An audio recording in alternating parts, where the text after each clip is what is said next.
Sa unang segundo pa lang, mahalagang malaman ninyo ito dahil maaaring direktang maapektuhan ang inyong buwanang pensyon simula Enero 2026. Matagal nang hinihintay ng milyon-milyong SSS pensioners ang balitang ito at ngayon, unti-unti nang lumilinaw ang isang update na maaaring magdagdag ng 3,000 sa inyong pensyon bawat buwan. Pero may isang petsa na hindi ninyo dapat palampasin dahil kung hindi ninyo ito maintindihan ng maayos, maaaring malito kayo o magkamali ng inaasahan. Kaya manatili kayo hanggang dulo dahil ipapaliwanag natin ng malinaw at detalyado ang lahat ng dapat ninyong malaman tungkol sa 3,000 SSS pension increase na magsisimula sa Enero 2026 at kung bakit itinuturing na critical ang January 5. Sa loob ng maraming taon, paulit-ulit na umasa ang mga pensioners sa balita ng pension increase. Maraming anunsyo, maraming panukala, pero kadalasan ay nauuwi lamang sa pangako. Kaya nang lumabas ang balitang finally approved, natural lang na maghalo ang tuwa at pagdududa. Totoo ba talaga ito? Sino ang sakop? Kailan eksaktong mararamdaman ang dagdag? At bakit may binabanggit na critical date na January 5? Ang mga tanong na ito ang bumabagabag ngayon sa isipan ng maraming retirado at maging ng kanilang mga pamilya, lalo na't sa panahon ngayon. Ramdam ng lahat ang bigat ng bilihin at pang-araw-araw na gastusin.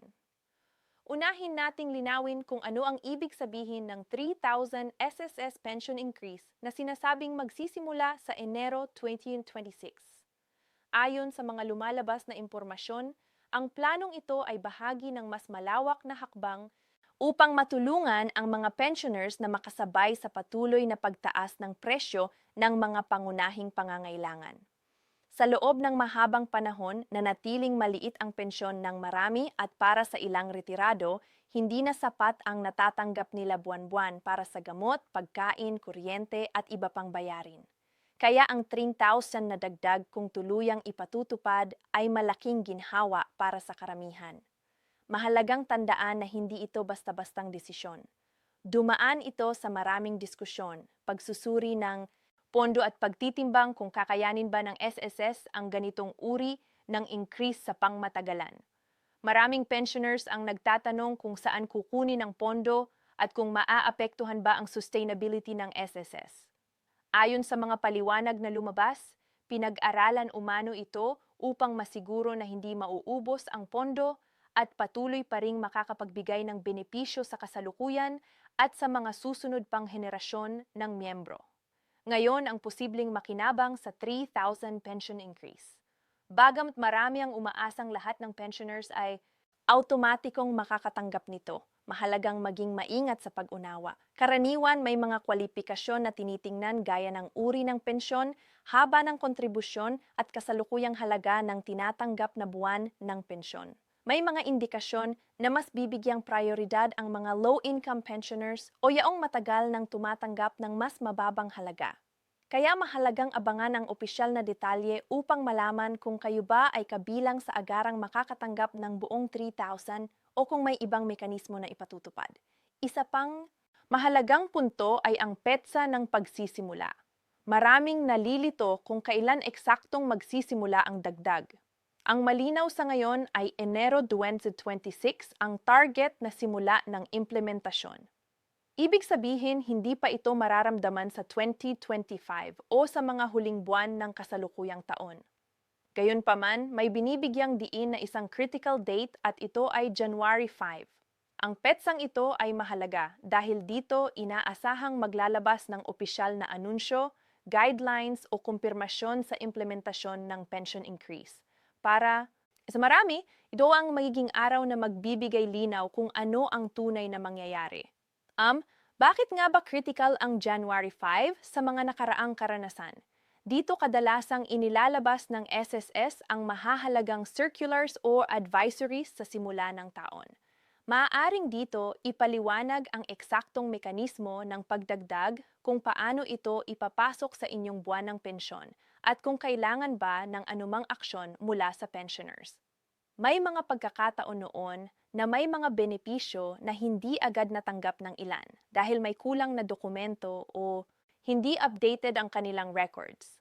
Kaya ang January 5 ay isang petsa na dapat bantayan upang maiwasan ang kalituhan at pagkaantala.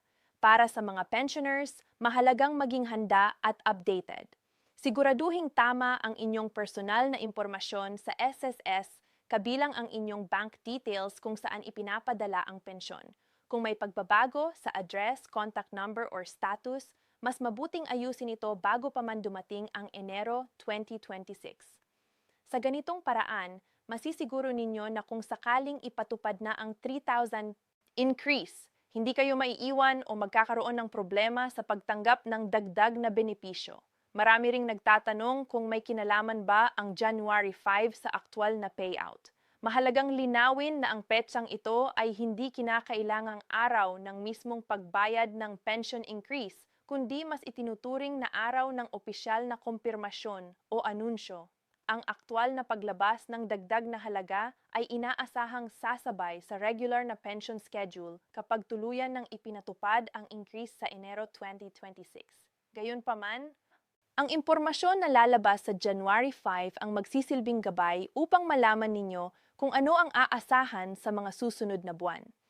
Hindi rin maikakailan ng maraming peking balita at maling impormasyon ang kumakalat lalo na sa social media. May mga nagsasabing siguradong-sigurado na raw ang 3,000 increase at may mga naglalabas pa ng eksaktong petsa ng payout kahit wala pang opisyal na ano.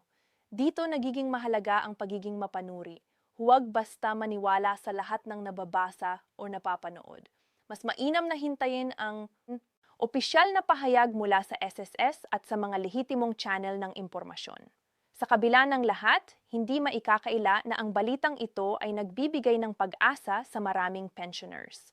Ang dagdag na 3,000 kada buwan ay maaaring magamit para sa mas maayos na nutrisyon, mas kumpletong gamutan, o kahit simpleng ginhawa sa araw-araw na pamumuhay. Para sa ilan, ito ay maaaring makatulong upang hindi na umasa ng husto sa tulong ng kanilang mga anak o kamag-anak.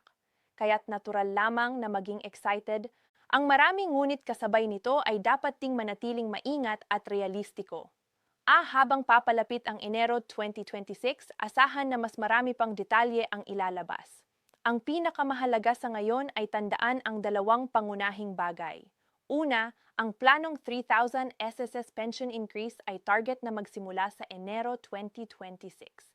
At ikalawa, ang January 5 ay isang critical date kung kailan inaasahang lalabas ang mahahalagang impormasyon. Kung pensioner kayo o may mahal sa buhay na umaasa sa SSS pension, siguraduhing bantayan ang mga update at huwag palampasin ang mahahalagang anyo.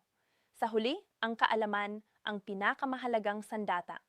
Sa pamamagitan ng pagiging updated at maingat sa impormasyong tinatanggap, masisiguro ninyo na handa kayo sa mga pagbabagong darating.